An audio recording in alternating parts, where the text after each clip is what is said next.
CCSANT, serving Filipino people with genuine news and information.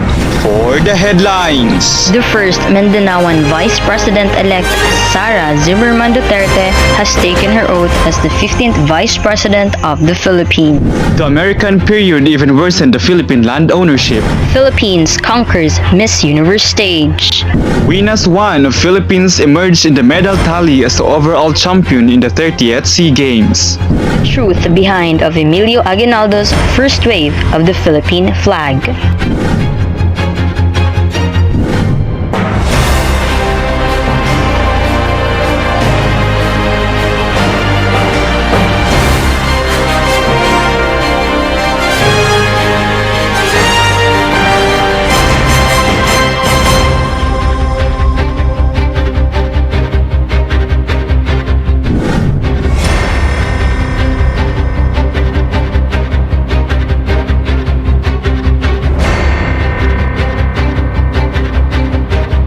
Live from the news center of National Telecommunication Network, this is CCSA News Eye.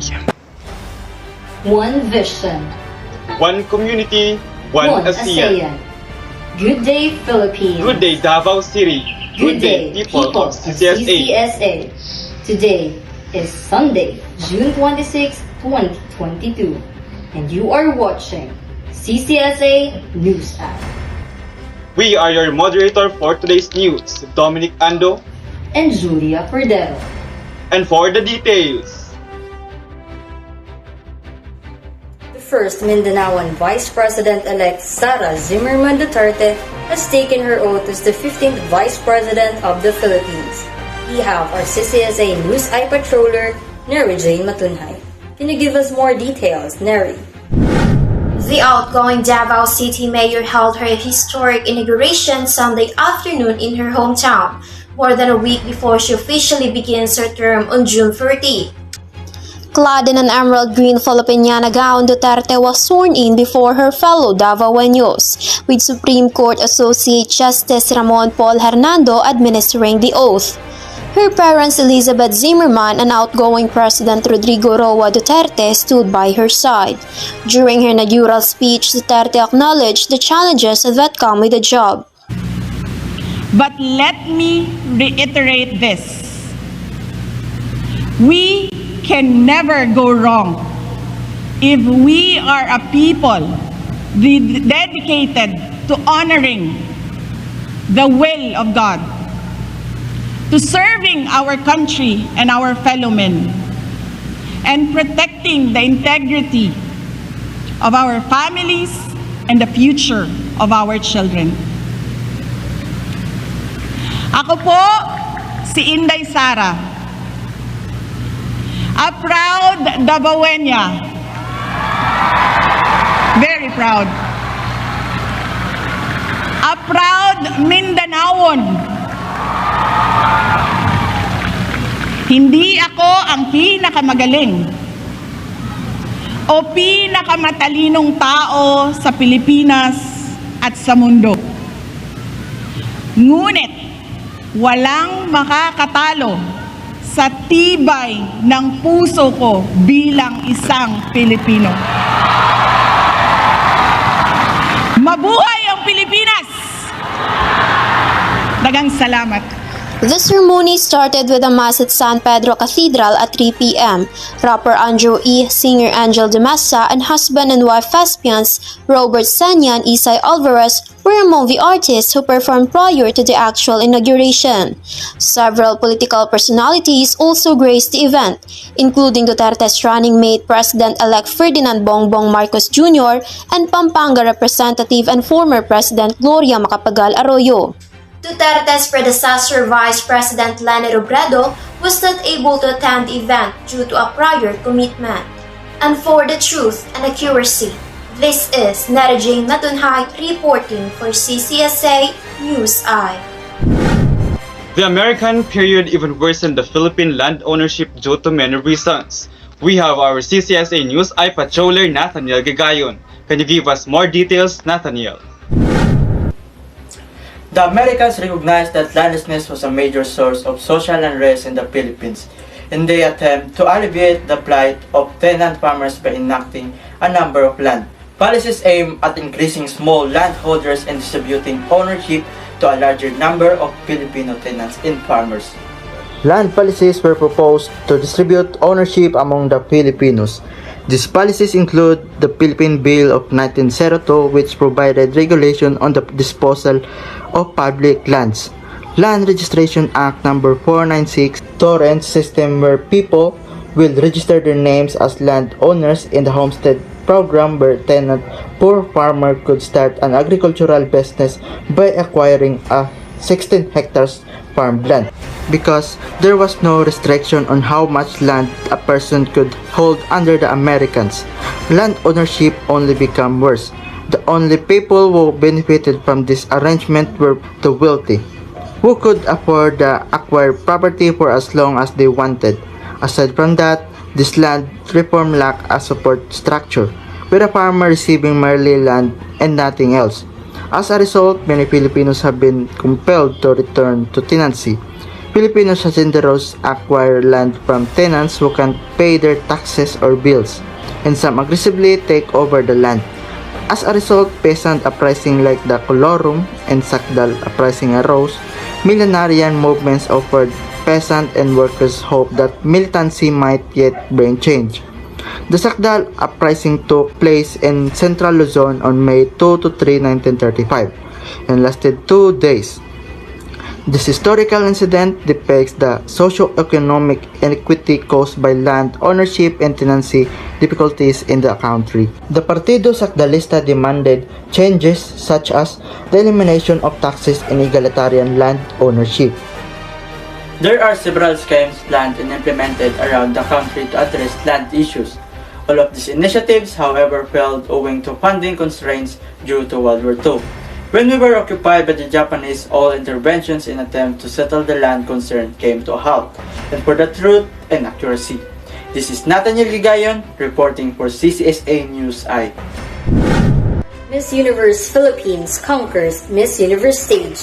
We have our CCSA News I patroller, Sheila May Cabatanya. Can you give us more details, Sheila? Gloria Diaz. Gloria Maria Aspiliera Diaz, born on March 10, 1951, became the first ever Filipina to win the Miss Universe title in 1969 at the 18th edition of the global pageant held in Miami Beach, Florida. She defeated 60 other girls competing for the Global Beauty title and was crowned Miss Universe 1969 on July 19, 1969. She was just 18 years old then and was not amongst the taller contestants at the event, standing tall at only 165 cm. The black-haired, black-eyed beauty from Philippines with measurements of 34.5, 23, 34.5 gasped as her victory was announced. Miss Philippines, please. Miss Philippines, step right up here. Right up here. And you speak English well, I know that. Miss Philippines, in the next day or so, a man will land on the moon. If a man from the moon landed in your hometown, what would you do to entertain him? Just the same things I do. I think if he's been in the moon for so long, I think when he comes over, he wants to change, I guess. Very good, Miss Philippines. Here you go. With her victory, she was awarded a $10,000 cash prize, a $10,000 personal appearance contract, a $7,500 mink coat, and assortment of clothing and cosmetics. Gloria was one of the 12 children, 10 girls, 2 boys. She went on to become a leading actress in Philippine cinema and won several accolades for her performance in films and television. As to her personal life, Gloria is married to businessman Gabriel Bong Daza, with whom she has 2 daughters, Isabel and Ava. Her daughter Isabel Diaz Daza is also a Filipina actress, television host, and a model in the Philippines. And for the truth and accuracy, this is Sheila May Cabatanya reporting for CCSA News I. Let us keep the conversation running and more stories to reveal. CCSA News I will be right back.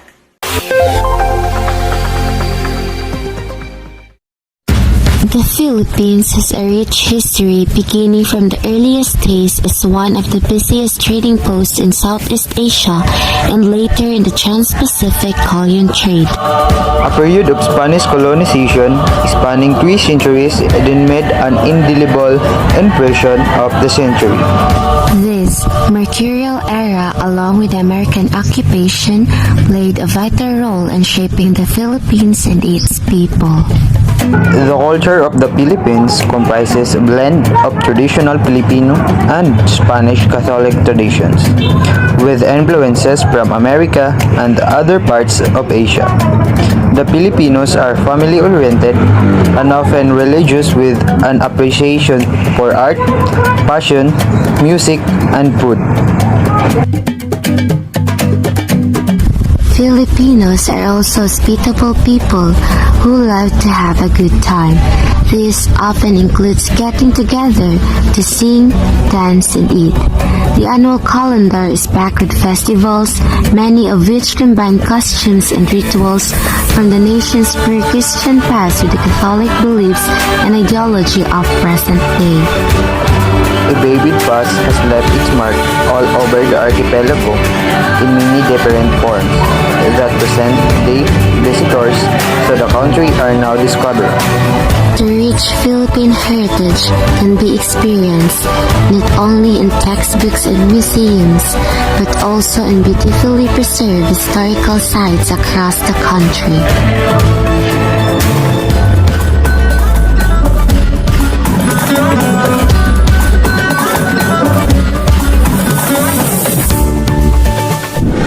And you are still watching CCSA News Eye.